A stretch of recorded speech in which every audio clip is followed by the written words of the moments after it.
Hoe zachtkens glijdt ons bootje daar op het spiegelend meer. De riempjes net en proper gaan luchtig op en neer. De golfjes kabbelend spelend al tegen het bootje aan.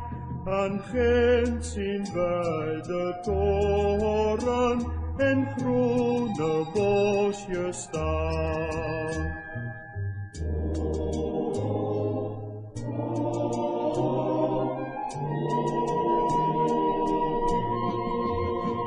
En wie wil spelen varen, zij wijs en wel bedacht.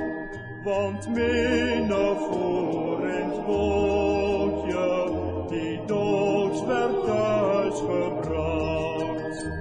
Het bootje is zo wankel, het is zo rank en smal.